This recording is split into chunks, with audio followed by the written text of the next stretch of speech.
Seja muito bem-vindo, seja muito bem-vinda ao podcast Comunique. Eu, você e a nossa comunicação. Aqui a gente bate um papo sobre a vida pessoal e profissional a partir da sua comunicação. E aí, como está a sua vida? Como está a sua comunicação? Hoje eu tô com a sensação de que eu tô lidando com o meu futuro. Vocês vão entender o porquê. Camila Frecheiras, advogada, comunicadora, professora de oratória, professora de comunicação, dá treinamentos para empresas, dá mentorias para as pessoas que precisam melhorar a comunicação e oratória. Seja muito bem-vinda. Obrigada, Diogo. Um prazer estar aqui. Finalmente aconteceu, né? Finalmente aconteceu. Marcamos e desmarcamos por N compromissos da advocacia, inclusive, que temos. E hoje estamos aqui para conversar. Quando eu digo que eu estou lidando com o meu futuro, é porque a Camila está no movimento que algumas pessoas falam que eu vou fazer um dia.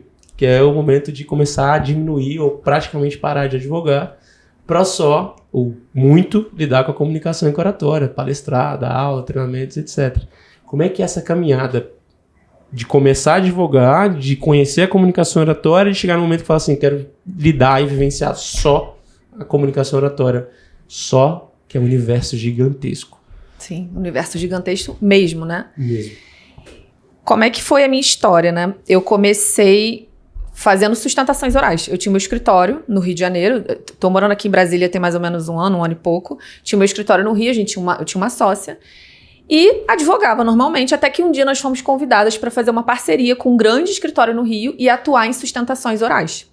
Eu ganhava muito pouco por sustentação, muito pouco. Mas a gente aceitou na hora, a gente tá começando o escritório, vamos lá. E começamos a fazer sustentação. Eu chegava a fazer 5 sustentações, 6 sustentações por semana. Era uma correria, mas aquilo me deu muita prática. E eu pude ver as pessoas, o que acontecia com as pessoas. Eu sempre fui muito observadora, pro que interessa, né? Sempre fui muito observadora. E aí eu via de tudo. Eu via advogado com papel tremendo na tribuna, lendo. Eu via advogado gaguejando, com medo. Gente desistindo, indo embora, sem fazer a sustentação, tinha medo do desembargador, enfim. E aí aquilo me acendeu uma luzinha. E comecei a falar de comunicação no meu perfil. A minha trajetória com a comunicação começou muito no digital. Comecei a falar no meu Instagram e comecei a receber pessoas. Comunicação e oratória é algo que causa muita curiosidade. As pessoas são muito curiosas em relação a isso. Eu acho que cada vez mais. É palpável demais para as pessoas. Então todo mundo consegue ter dúvida. Que a gente fala em público o tempo inteiro, né? Uhum. E as pessoas vieram começando a perguntar e começou a rolar. E aí eu tinha um Instagram na época de espiritualidade também, paralelo. E uma procuradora do município do Rio veio me procurar. Porque ela já tinha feito um curso aqueles formatados já para prova oral. Passou na prova oral, mas ela estava sendo convidada para dar palestras. E não conseguia. E estava recusando grandes palestras. E aí a gente começou a fazer um trabalho juntas. Eu ainda estava tava começando. Você não tinha sistematizado ainda seu conhecimento? Não tinha Você método. sabia na prática não, ali. Tá. Não. Mas fui lá e comecei a fazer. E um ponto muito importante. Eu já tinha uma formação terapêutica. Eu sou terapeuta não costumo nem abrir a especialidade, mas sou terapeuta de regressão de memória. E aí comecei a fazer um trabalho com ela envolvendo isso. Eu nunca atuei como terapeuta, mas eu sempre peguei a técnica que eu aprendi para utilizar na comunicação. E aí a gente desenvolveu um trabalho maravilhoso. Hoje ela é sócia de um dos cursinhos preparatórios para concurso no Rio. Para tudo, inclusive para prova oral. Então foi maravilhoso. Foi meu primeiro case de sucesso. E aí foi desenrolando com advogados. Depois acabei abrindo, porque a procura foi muito grande de outras carreiras. E eu senti muito isso. Eu fui contra o que as pessoas falam, né? Que você tem que nichar. Você tem que nichar, é obrigatório nichar. E eu falei, cara, eu tô sentindo no meu coração que não é pra eu nichar. Que eu preciso abrir pra outras pessoas. E o movimento começou a ficar tão grande. E aí a minha sociedade acabou, enfim, a gente teve alguns problemas. Que eu vim pra Brasília, que é o lugar da advocacia. Mas, ouvindo sempre o meu coração, eu resolvi trabalhar só com a comunicação.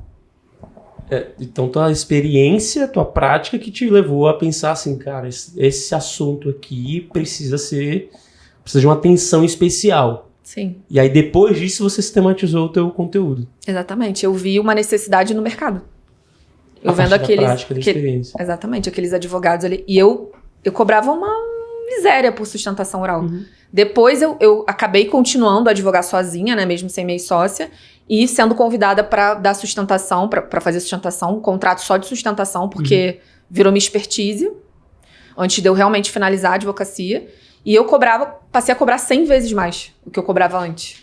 Só porque eu anunciava. Por isso a presença do digital na minha vida também sempre foi muito importante. Porque eu anunciava, eu mostrava que eu fazia aquilo e mostrava que eu me qualificava para aquilo, mostrava resultado das pessoas, dos meus mentorados.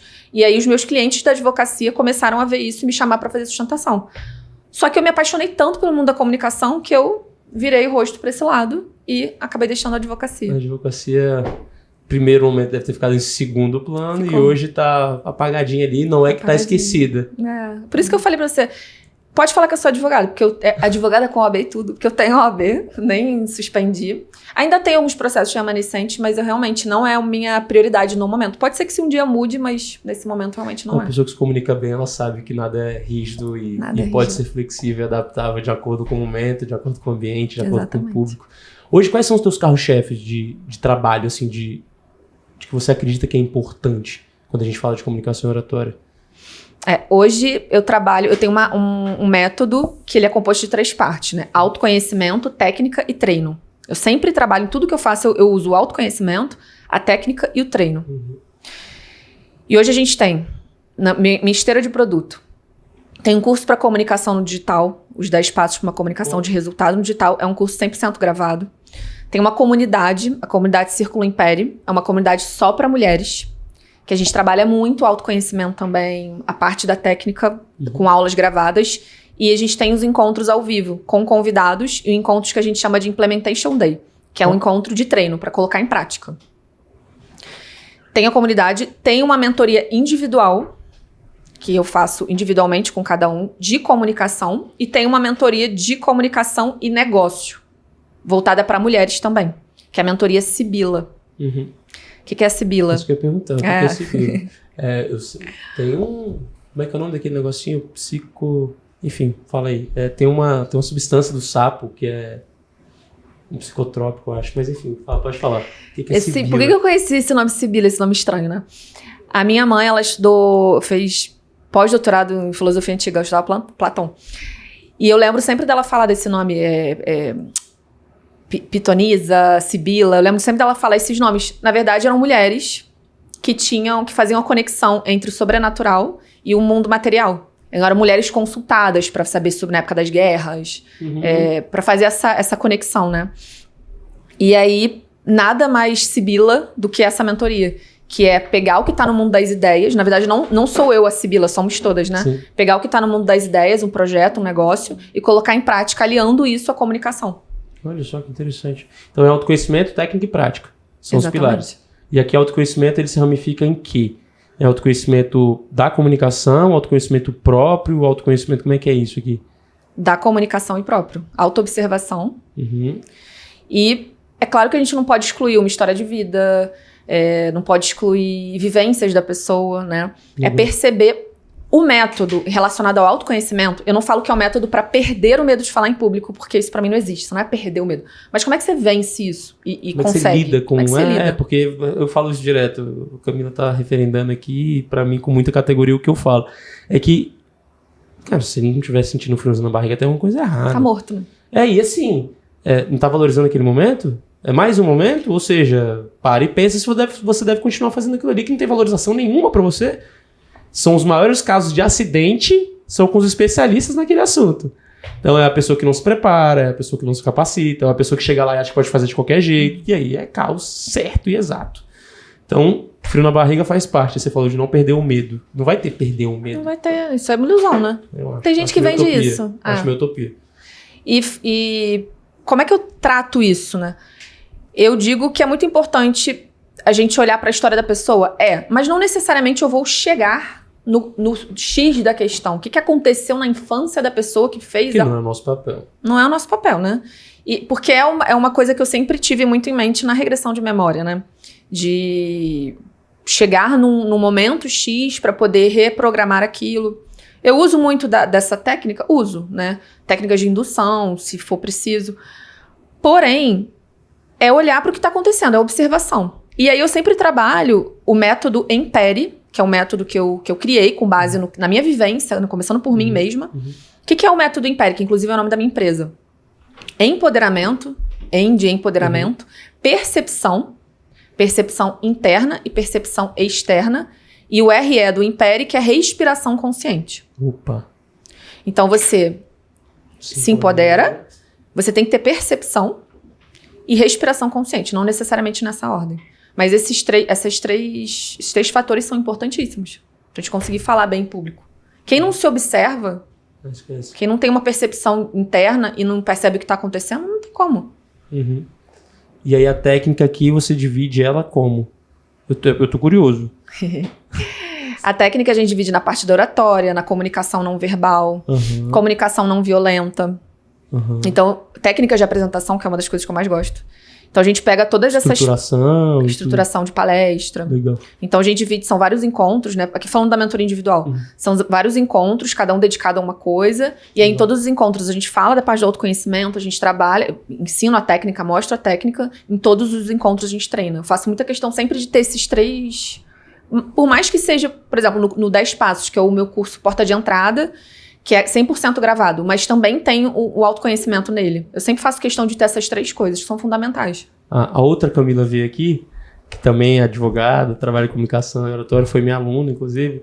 Ela fala que, assim, esse curso de Porta de Entrada é aquela ideia assim, tô a fim de conhecer um pouquinho. Aí você bebe um pouquinho do curso, que você dá um golinho na água e vê. Gostei desse assunto. Aí você mergulha mais, exatamente. Você caminha na esteira ali do restante. Exatamente. Legal. E a prática envolve as situações práticas da realidade de cada pessoa. Da realidade de cada pessoa. Não existe um cenário programado para fazer assim, assim, assado. Cada pessoa, dentro da sua realidade, vai pegar a técnica e o autoconhecimento adquirido e vai utilizar dentro da prática. Exatamente. Muito interessante. Deixa eu te fazer uma pergunta. Que hora que você chega e você olha e fala assim, cara, cheguei, acho que esse conhecimento aqui é massa. Teve algum momento disso, um marco, assim, você fala, puta, eu sou bom nesse assunto? Na sua história, na sua trajetória? Você não parou pra pensar nisso ainda? Agora eu realmente tô pensando mais. Mas quando a minha primeira mentorada, essa que era procuradora do município, começou a dar as palestras e virou coordenadora do curso, e eu tinha quase zero de bagagem. Eu sempre fui muito corajosa, sabe? De enfrentar e fazer e vamos lá. E vou estudando junto, sabe? Naquele momento eu falei, isso aqui pode dar certo.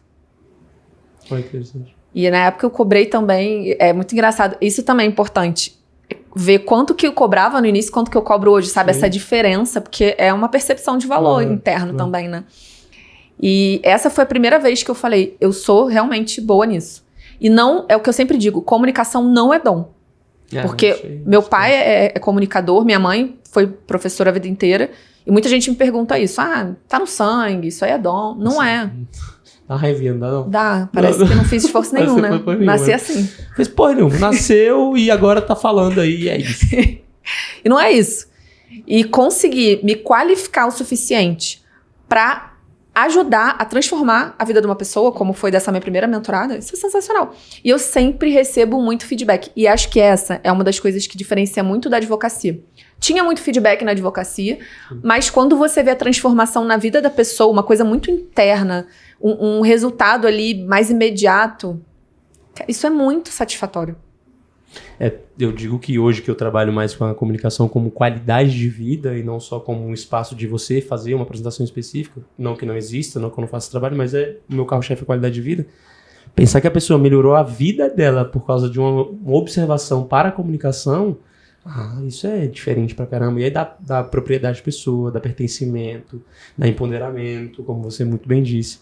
Então, não teve... Esse momento foi... Sabe por que eu te perguntei isso? Que eu vou te perguntar o que me disseram uma vez, que foi muito ousado da pessoa, mas ao mesmo tempo me levou a repensar e a pensar sobre.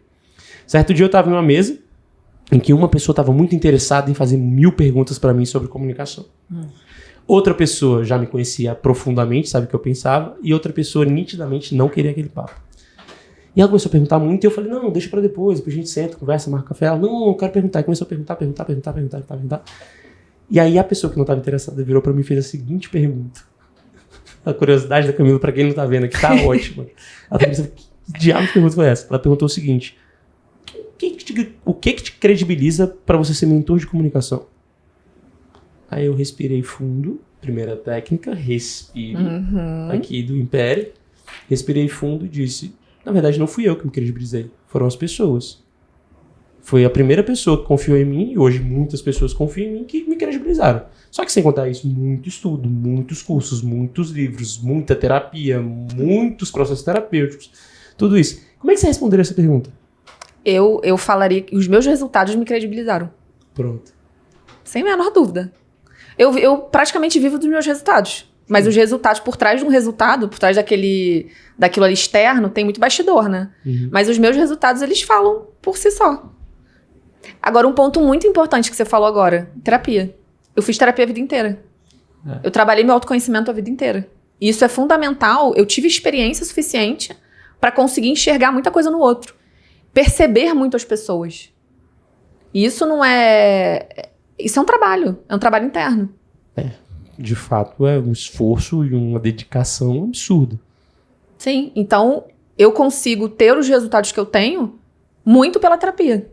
Que eu faço até hoje e que eu pretendo fazer a minha vida inteira. Aí já tem muita gente que já não tá afim, né? Vai ter muita gente difícil, que né? aqui já vai largar. Não, pra poder me comunicar melhor, eu vou precisar fazer terapia, vou precisar olhar pra mim, olhar... Nossa, não, tô de boa. E aí foi curioso, porque dentro desse cenário, esse dia, sabe aquele dia que eu parei e falei, cara, eu respondi isso pra ela, mas ao mesmo tempo fui pra casa, sabe? Achei que você coloca em xeque tudo que você tá fazendo. Cara, coloquei em xeque, aí eu coloquei pra alguns alunos, inclusive, falei, por que você tá comigo? Aí a pessoa falava um monte de informação. E aí eu perguntei para ex-alunos, e aí perguntei para amigos, e eu falei, quer saber? Não vão ser as pessoas que duvidam de mim que vão me travar. Aí, na verdade, o que eu fiz? Logo no dia seguinte, me inscrevi num curso de oratória de comunicação para aprender com outras pessoas, para poder usar e para poder... Falei, não vou parar. Por isso, não vou parar, porque as pessoas que não querem olhar estão reclamando porque eu tô olhando. Sim. E eu vou te perguntar mais, então. A pergunta capciosa aqui, vambora. Não tem gente que chama de coach, não? Tem, mas eu adoro coach. É isso que eu ia falar. Adoro. Desde quando isso é problema? Mas tem umas crenças principalmente na internet hoje, né? Exato. E coach, eu fiz um vídeo esses dias sobre isso. O que é o coach? O coach é a pessoa que vai te incentivar, principalmente te empoderar. Isso é um dos pilares do meu método. O empoderamento. Se eu vou ser chamada de coach porque eu empodero as pessoas, tá ótimo. Pode me chamar de coach. O Murilo Gun, ele fala assim, gente, a gente fica reclamando, é coach, antigamente era autoajuda, cheio de livros de autoajuda. Pô, isso é ruim? Pois é. Que moda ruim, né, que a gente tá. Uma moda que as pessoas vão se olhar e se autoajudar, uma moda que as pessoas vão procurar orientadores. Agora, claro que a gente não tá falando da banalização, a gente não tá falando da vulgarização do assunto, não é sobre isso. Agora, quando as pessoas... Tu é coach? Eu falei, não sou coach.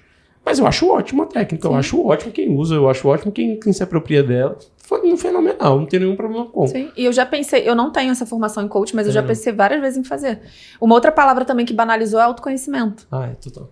E aí, quando eu vou fazer as vendas dos meus produtos, eu tenho que tomar cuidado com essas palavras. Porque são palavras que afastam as pessoas.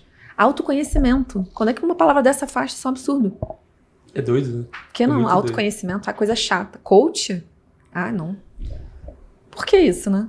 É porque teve gente que esvaziou a pauta. Isso é uma verdade. Teve muita gente que esvaziou os assuntos delicados e importantes. Só que eu acho que isso não faz com que a gente tenha que parar de falar. Isso tem muita gente boa, né? Fazendo isso. Tem muita gente boa. Tá, gostei. Gostei de saber desse império aqui. Empodere, perceba e respire. Dentro dessa ideia da respiração, como é que você tem lidado com esse momento que a gente está agora, que parece que a comunicação, e aí eu não sei se é porque a gente está na nossa bolha de olhar para a comunicação demais, parece que tá muita gente começando a olhar para isso.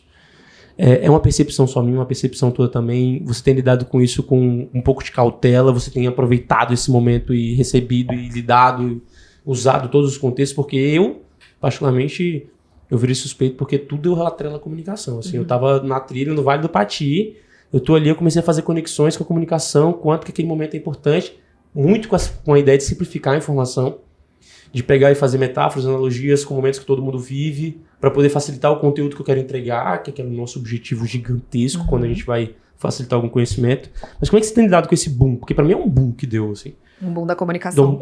De comunicação, de olhar pra isso e etc. Eu acredito que muito pela exposição nas redes sociais também, né?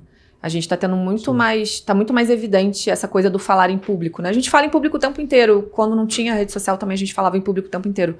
Mas agora com a rede social tá alcançando muito mais gente. Então acredito que as pessoas estão um pouco mais preocupadas. E como tem muita gente tentando se posicionar profissionalmente também no digital, então tem que ter um refinamento maior. A concorrência tá ficando cada vez maior. Então as pessoas estão olhando muito para isso. Eu acho que esse é o momento da comunicação. E é óbvio que isso também é uma das coisas que eu aproveito é uma onda que a gente tem que surfar, não tem jeito. Então eu aproveito muito isso. E você estava falando sobre fazer links com comunicação o tempo inteiro. E um dos grandes links que eu faço é comunicação interna também, relacionada à questão terapêutica, à questão do autoconhecimento. Que essa para mim é uma das melhores formas da gente melhorar a nossa comunicação. É entender o que a gente quer. Isso está diretamente ligado à comunicação não violenta. Totalmente. Entender o que eu quero com os meus objetivos, para eu saber o que eu vou comunicar para falar de uma forma eficiente. Uhum. Você que domina a comunicação, como é que você faz para, nesses momentos em que você vê uma falha de comunicação, você lidar com isso? Tá acontecendo do teu lado aqui. Um almoço, um jantar, numa reunião. O que você faz quando isso acontece? Mas algo profissional... Não é contigo. Não é contigo, comigo. Mas você vai participando ali. Você chama no canto, você dá feedback, você deixa pra lá, você espera a pessoa te consultar. Depende muito da situação. Mas normalmente eu respiro. Respiração consciente. Maravilha. Respira porque... isso eu acho que é um grande desafio quando a gente começa a aprender um assunto. É não querer virar palestrinha, né? Não querer virar palestrinha. Pegando o gancho da palavra lá da tua terra. E outra coisa também é achar que é tudo muito óbvio. Só porque eu falo disso todo dia, é muito óbvio e o outro não pode fazer, né? Porque tem muito isso. Não é óbvio. Fala mais que esse assunto é legal. É aquele óbvio que precisa ser dito.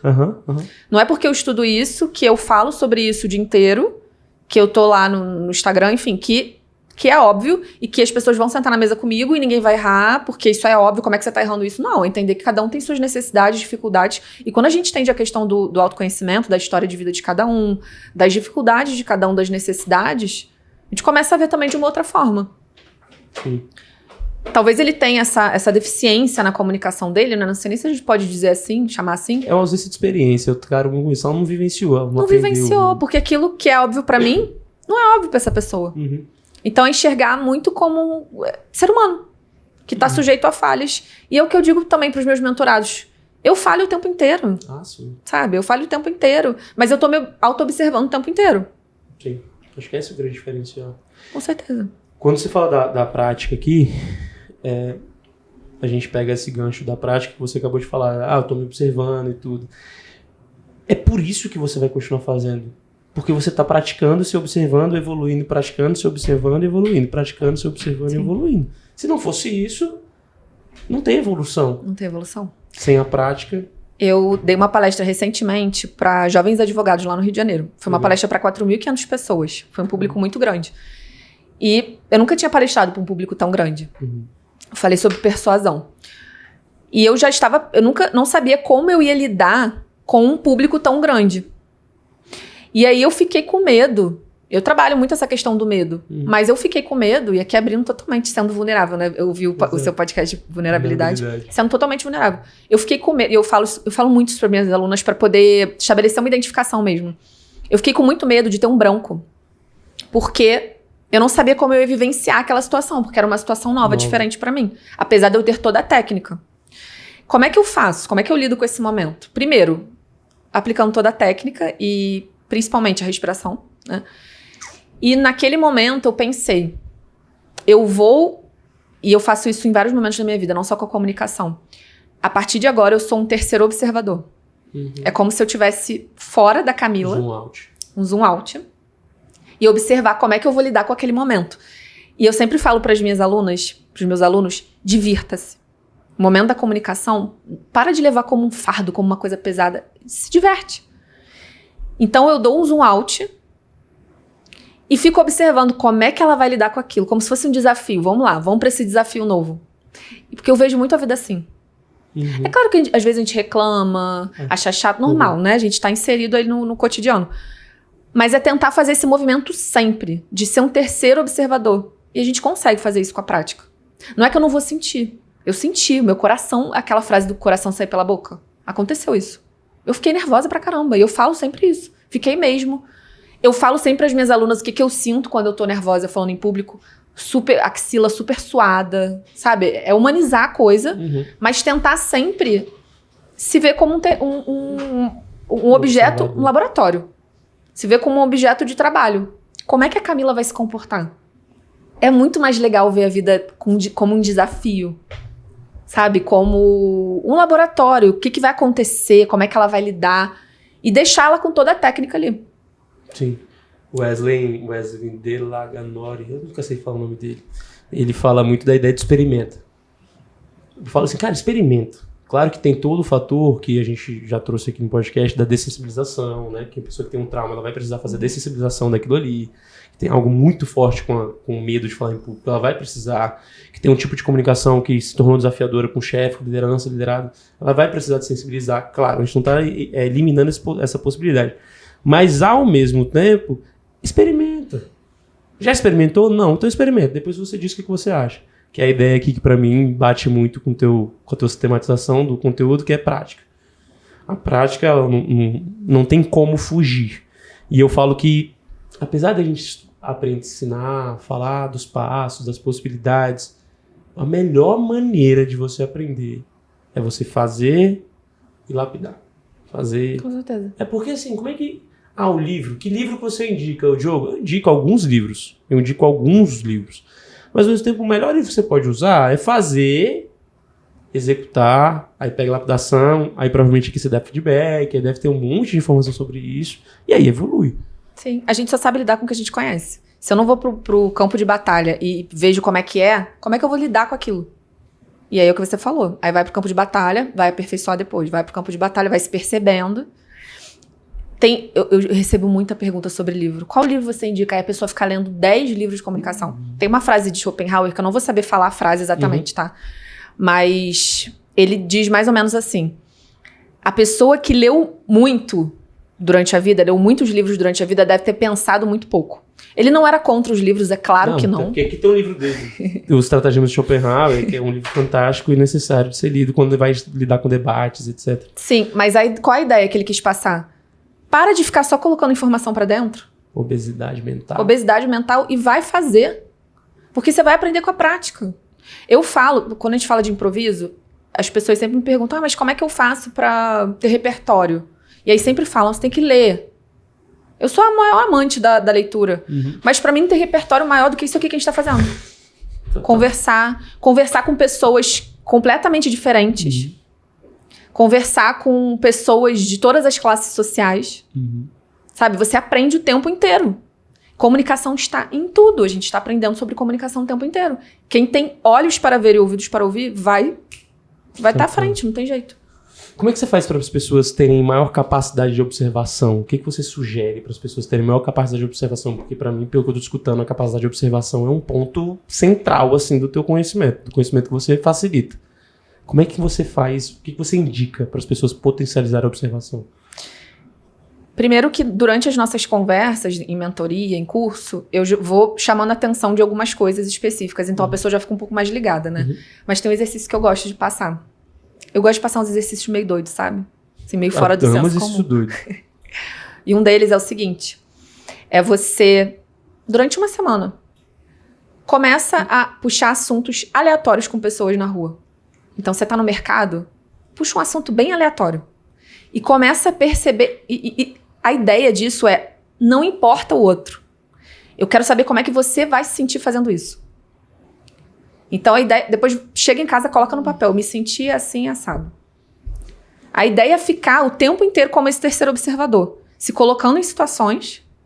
Tem vários tipos de exercício como esse, né? Se colocando em situações e se observando.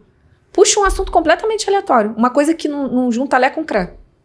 E percebe como você vai se sentir e, dependendo da reação da pessoa, o que isso causa em você.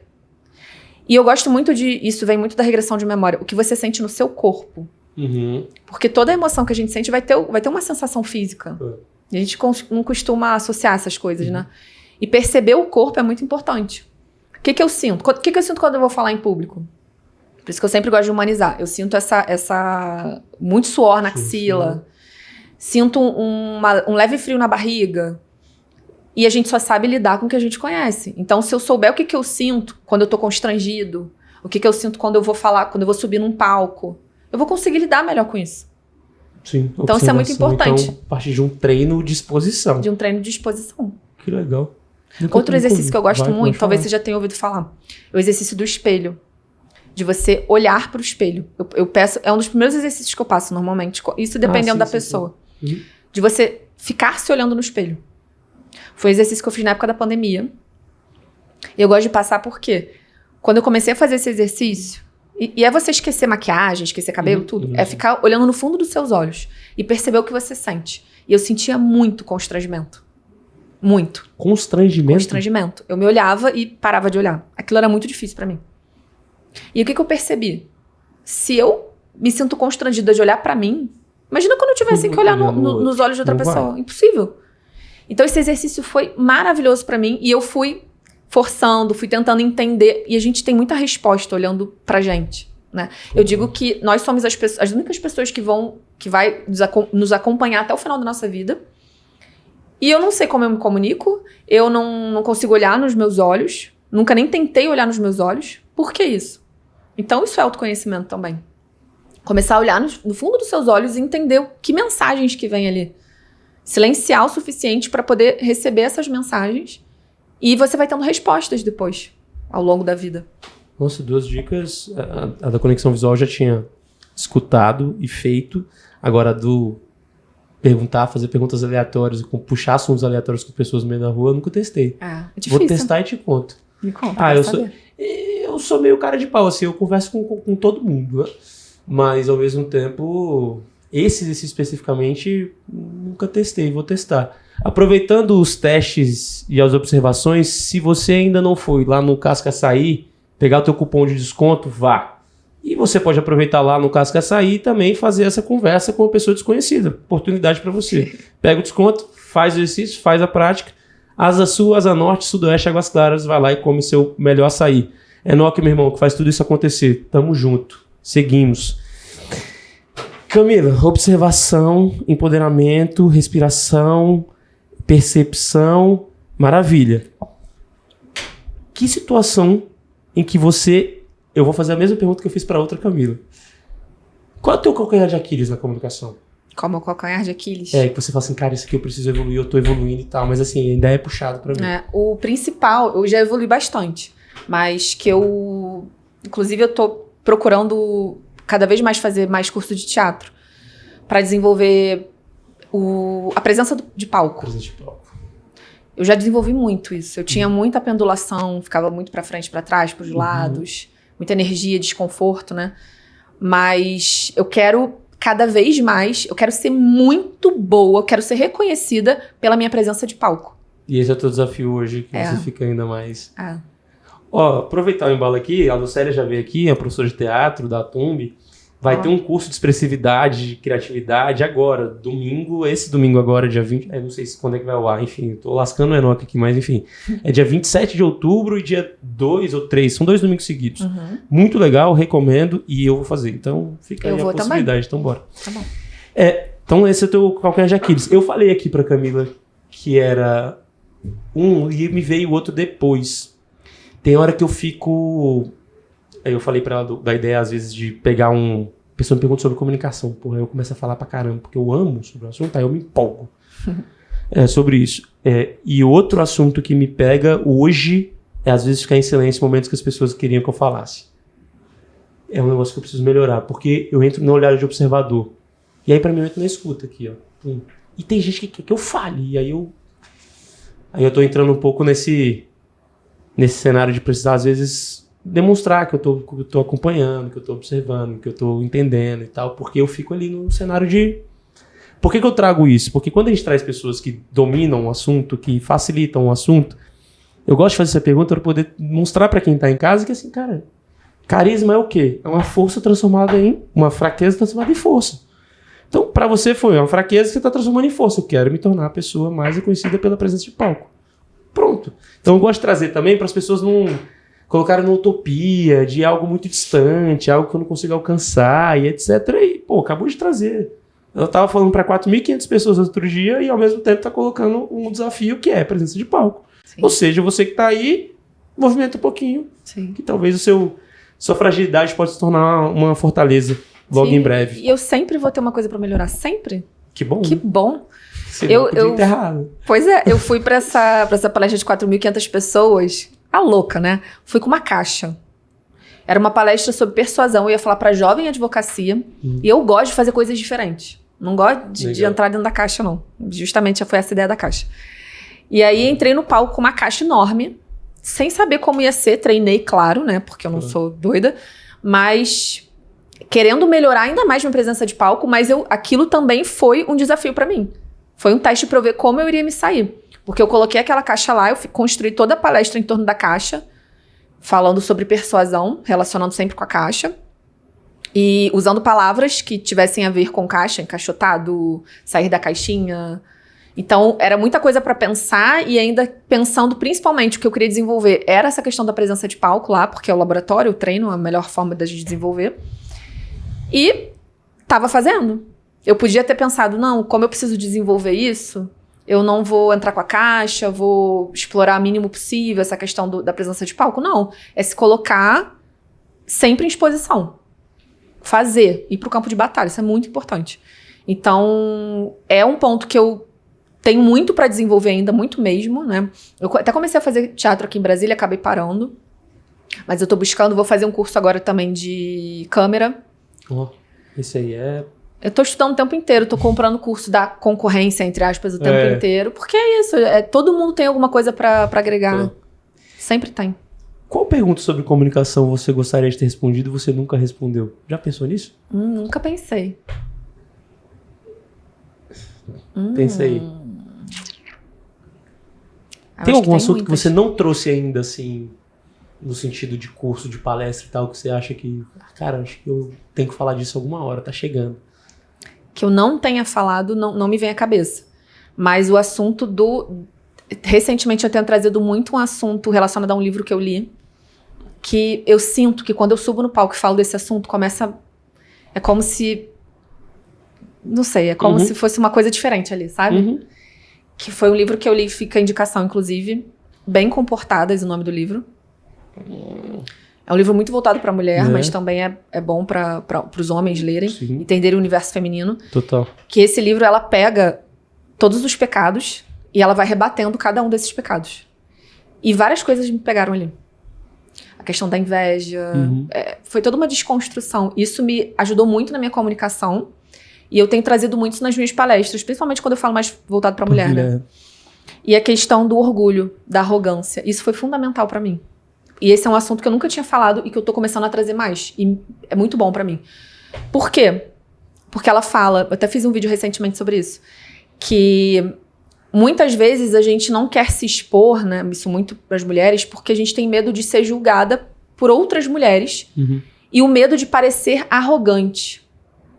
E esse sempre foi uma questão pra mim. Eu tinha medo, e eu não tinha consciência disso, mas eu tinha medo de falar em público, medo de gravar vídeos, medo de me expor e ser julgada pelas minhas amigas como arrogante. Olha lá, tá se achando, tá querendo aparecer. Então nem era medo de ser julgada como ruim, não era nada disso. Era medo de parecer que eu estava me achando. Porque a mulher sempre foi tolhida na sociedade pra não voar salvo alto. engano, o síndrome do impostor, ela atinge majoritariamente mulheres. Sim. Majoritariamente mulheres. Sempre podadas pra não... Fala um pouquinho mais baixo, se comporta melhor. Então... Vai parecer que tá... Eu já ouvi muito sempre isso. a duvidar. Vai parecer que tá se achando, não faz isso não ser arrogante. E isso me impedia de subir em grandes palcos. E tá se achando. Nossa, isso doía tanto em mim, eu não tinha essa consciência. Quando eu li esse livro, parece que se abriu um portal. E aí eu comecei a trazer muito nas minhas palestras. Esse era um assunto que eu não tinha consciência. Olha só. Ou seja, talvez seja uma pergunta que você gostaria de falar mais, de ser perguntada mais, de ser provocada a falar mais sobre. Interessante. Eu quero trazer isso cada vez mais. Legal. Você que percorre e passa por empresas, por grupos de empresas, etc. Tem muita falha de comunicação. Você é convidada para isso. Você acredita em alguns carros-chefe, assim? Você traria reflexões e provocações de 2, 3 assuntos, assim, que as empresas precisam olhar? Primeiro, comunicação não violenta. Porque aí, se você chega para... Quando eu vou apresentar a proposta do meu treinamento em company, eu tenho que explicar o porquê da comunicação não violenta. Porque se você chega numa empresa e fala, então, a gente precisa começar por esse assunto aqui, as pessoas já olham torto. Comunicação não violenta, por quê? Mas esse é o ponto fundamental da comunicação. É a base da comunicação. Como é que eu vou me comunicar se eu não sei o que eu quero? Se eu não sei identificar sentimentos, se eu não sei minhas necessidades, se eu não sei fazer um pedido, se eu não observo um fato. Você trouxe um assunto da comunicação não violenta, que eu trouxe a Liliana Santana aqui do Estudo CNV Brasil, e ela falou assim, gente, comunicação não violenta não é amorzinho, não. Não. É sobre você saber identificar e saber fazer pedidos também. Não é falar fofo. Não é falar fofo. Não é falar fofo. Ela falou assim, é sobre fazer pedido. Sabe fazer pedido? Se você não sabe fazer pedido, isso é sobre comunicação não violenta.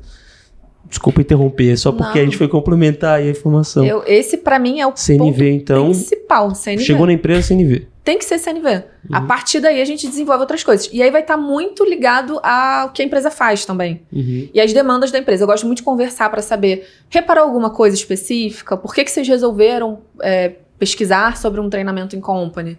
Então isso vai variando muito. Mas principalmente a comunicação não violenta. Esse é o ponto principal. Eu não abro mão. Todos os treinamentos que eu faço, eu falo de comunicação não violenta. E pensando em lideranças, quais são as dores que estão sendo levantadas pelas lideranças aí no que se refere à comunicação e que você está batendo em cima, batendo forte? Relacionado à liderança, principalmente a comunicação não violenta, é o ponto principal. A liderança tem muito uma questão de, dependendo da empresa, comunicação no WhatsApp. Não. Eu tenho uma palestra que eu tô dando só sobre isso. Porque a galera não sabe se comunicar no WhatsApp. Não sabe se comunicar. Nos sistemas, enfim, que tem na empresa. Mas, Diogo, liderança gira muito em torno da CNV também. Porque se a liderança não souber fazer um pedido específico, um pedido claro, não tem como.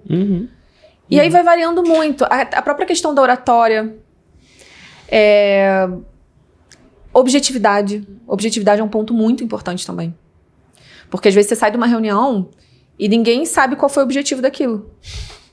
Claro, essa reunião podia ter sido um e-mail. Cachorro sem dono. Essa reunião sai cheio de demanda, tudo sem dono, ou então uma demanda só com 4 donos, aí vira uma confusão danada. Essa questão da objetividade pega muito também. Objetividade de reuniões, pelo amor de Deus. Reunião tem que ter pauta. Cada pauta tem que ter um dono. Terminou a reunião, tem que ter encaminhamento.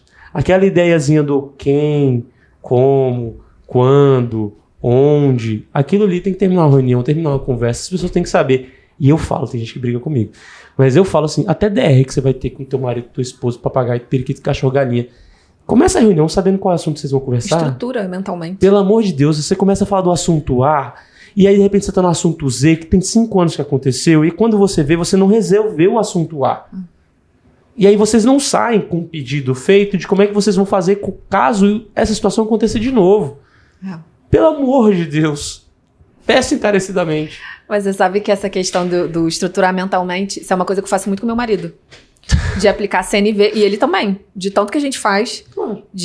Uma filosofia de vida, né? Não é uma técnica que você vai aplicar. Eu falei, comunicação como qualidade de vida. Com qualidade de vida, exatamente. Mas de saber fazer os pedidos. Então a gente...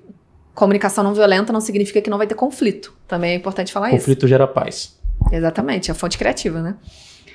Mas a gente consegue ter muito menos discussão, ânimos exaltados, porque sabe o que quer, coloca ali, observa as coisas, observa o fato, sabe comunicar direitinho, com calma, e tá tudo bem. Estereotipando muito, esses dias, compartilhei com minha namorada, a gente tava vendo, eu vi um vídeo que foi, casais viajaram juntos, estavam na casa, e as esposas ali, as mulheres fizeram uma lista de compras.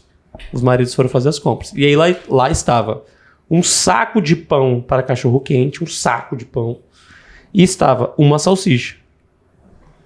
Os homens fizeram o quê? Compraram o quê? Uma salsicha. E não um saco de salsicha, um pacote de salsicha. E aí eles responderam para elas. A gente cumpriu o que foi combinado. Sim. E aí eu virei para ela, você acha que a gente passaria por isso? Ela falou, nunca. Primeiro que se você tivesse dúvida, você perguntaria. Segundo, que te conhecendo, você jamais escreveria uma salsicha. E me conhecendo, eu jamais faria um pedido desse, que se eu fizesse um pedido desse, uma salsicha, você ia me perguntar. Você me pergunta assim, uma salsicha? É isso mesmo? Estranho. Certeza? E aí tem um fator que eu levanto muito aqui no meu time, na minha equipe, que é, gente, pelo amor de Deus, na comunicação, pensamento crítico. Sim. Tenhamos pensamento crítico para poder analisar os contextos, as situações, a ambiência. Pensamento crítico é diferente de ser crítico. É completamente diferente. Pensamento crítico é a capacidade de analisar uma situação e verificar se tem cenários que não tem contexto, que não tem obviedade. Então, vamos lá, uma salsicha. Pensamento crítico. Se eu pedir um saco de pão para cachorro-quente e eu estou comprando uma salsicha, tem possibilidade de casar aqui? Não tem. Pensamento crítico. Então, essa ideia que você falou das DRs que a gente tem e que a gente vai formatando, é um processo educacional natural. Quem vai se relacionando com a gente vai entendendo que, assim, tem contextos de comunicação que não dá. Quer ver uma que eu gravei até um vídeo esses dias? Já, daqui a pouquinho, mais tarde. O que é isso, cara? É subjetivo, uma incógnita. Não sei o que é isso. Já pra mim dura 5 minutos, pra pessoa dura 2 horas, pra outra pessoa dura 4 dias. Sim. Não dá. Você falou então da comunicação não violenta aqui como um carro-chefe dentro das empresas, dentro dos grupos. E pegando o gancho dos teus cursos, que são vários, e eu gostei. Ô, Diogo, antes de você comunicar, só uma coisa uma coisa que eu lembrei. A pessoa que faz a lista de compra também tem que ter muita atenção. Total! E isso eu te digo porque eu tenho algumas alunas portuguesas. E o português, ele tende a ser mais literal. Total. E eu já tive algumas situações, não teve problema de comunicação, mas de eu falar uma coisa e eu perceber que a pessoa entendeu outra, porque a cultura é completamente diferente. Tudo bem, né? Se a gente tá falando aqui se eu tô dando uma empresa dando um treinamento, enfim, não vai ter uma diferença tão grande assim. Eu dei um exemplo extremo, né? São países diferentes. Claro. Mas é muito importante você pensar com quem você tá falando também. O público-alvo é fundamental. A gente precisa saber quem é um público-alvo para comunicar aquilo que precisa receber. Falando de língua portuguesa, eu já trouxe a professora de português aqui, a Letícia, letrista, e a gente falou bastante dessa necessidade de atenção ao tipo de linguagem que nós vamos usar de acordo com o público. Então, por exemplo, eu quero te perguntar isso, o quanto que você acredita que a formalidade é necessária para ter uma boa oratória? Não é necessária. Não é necessária. Não. Ótimo, estamos andando juntos, então. Nossa, e dentro do direito é difícil falar Chato pra isso, caramba. né? Essa foi uma das minhas lutas. É uma das minhas lutas também. E que bom que eu falo muito com jovens advogados, né? Que estão percebendo cada vez mais, né? Principalmente porque estão muito inseridos no digital, que essa formalidade, o juridiquês, está caindo por terra cada vez mais. Mas é uma luta, viu? Dentro do direito e do tradicionalismo, de mostrar que não precisa disso. Não precisa... Várias coisas, várias crenças dentro da comunicação, né? Sim. Não precisa de formalidade, não precisa falar muito para se comunicar bem. Então, são várias crenças que a gente tem que ir quebrando. É um exercício de aumentar a consciência mesmo das pessoas. O tempo inteiro. Simplificação da mensagem. O CNJ tem trabalhado com isso, com a ideia de simplificar o mundo jurídico. Eu tô doido pra te fazer 1 milhão de perguntas aqui, mas acho que o nosso tempo tá estourando, né, Nock? Não brinco. Só pra saber. Então tá bom, vamos dar tempo aqui da gente fazer mais algumas perguntas. Posso continuar? Claro, por favor. Você me permite? Então tá bom.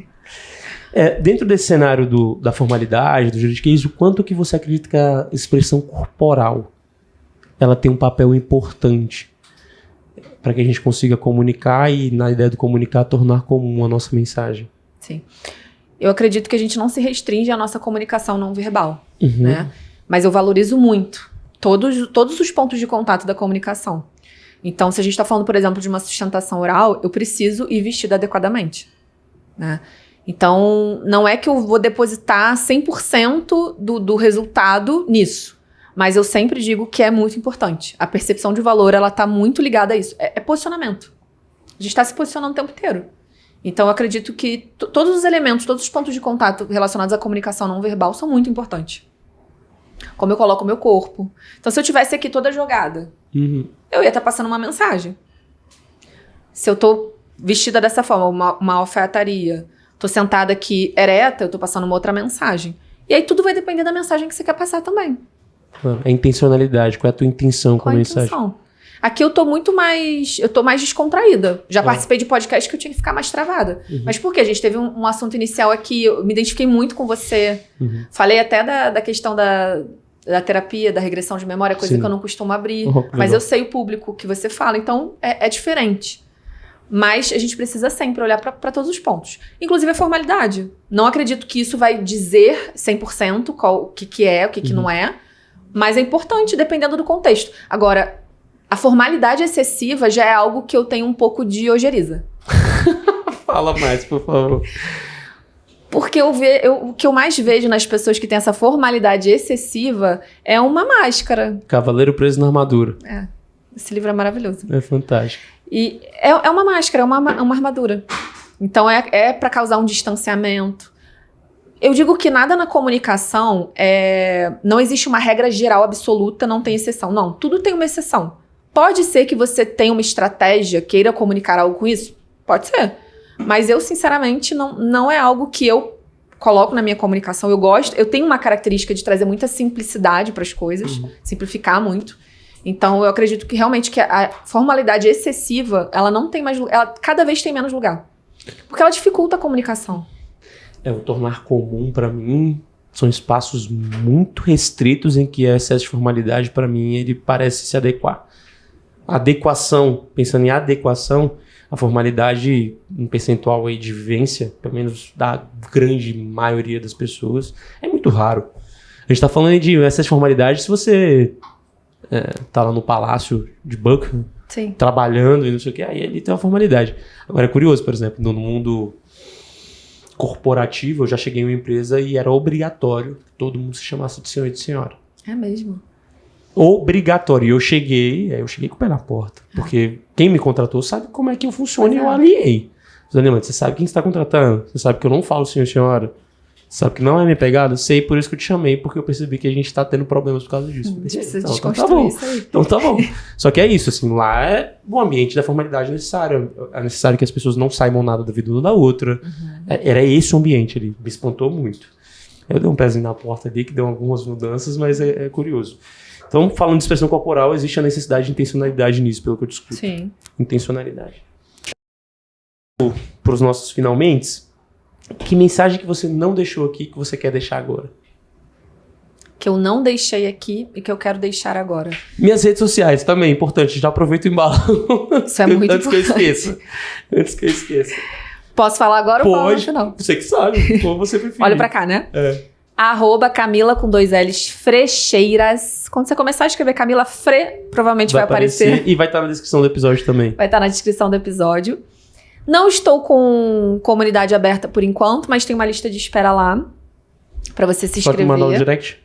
Manda lá. Se entrar no meu perfil, no link da minha bio, tem a lista de espera pra comunidade. Comunidade que eu sou particularmente apaixonada.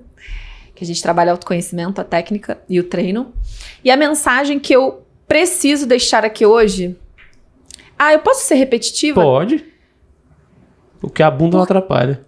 Porque é o principal da comunicação. Autoobservação. Autoobservação. E isso vai repercutir na vida inteira, não só na comunicação. Tu usa meditação? Sim.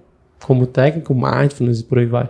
Eu comecei a desenvolver, comecei a procurar a terapia para fazer a formação como terapeuta por causa da meditação.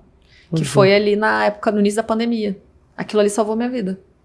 E foi a meditação que me fez ter clareza sobre os caminhos que eu queria seguir. Na época eu estava para concurso, estava finalizando o estudo para concurso. Eu fiz a transição para ter meu escritório. Então, eu consegui ter essa clareza silenciando minha mente. Olha só. Ou seja, isso aqui eu falo já... A Carol, que é professora de mindfulness, minha amiga, minha irmã, já veio aqui 2, 3 vezes. Foi um episódio dividido em 2, porque a gente conversa muito e teve que dividir em 2. E um episódio recente, que veio ela e o Rafa do Yoga, para poder falar sobre comunicação, mas ela traz muito essa necessidade, e eu compartilho muito com ela, da necessidade de a gente colocar inspirações, pausas. Ela até fala, a gente tenta desmistificar um pouco da meditação para as pessoas não acharem que é para virar Buda, mas ao mesmo tempo, para mim, dentro de todos os lugares que eu já estive, com todas as pessoas que eu estudei com elas, que eu aprendi com elas, praticamente todas têm a meditação como carro-chefe para potencializar liderança, assertividade, comunicação, relacionamentos, networking, por aí vai. Sim. E aí quando você fala que salvou a tua vida, tu se torna mais uma pessoa de referência que a gente precisa lembrar que usa. Camila usa, tá? meditação. Então, você tá aí achando que não precisa. Beleza, então tá bom. Camila, referência, comunicação, pá, você acha que não precisa. Fica aí, tá bom. Eu dou meu testemunho. Exato. Ela que dá aula sobre isso, tá dizendo que precisa. Se você que tá começando sobre, imagina se você precisa ou não. E, Diogo, não é é como você disse, não é meditação. Eu não vou subir num monte e colocar minha...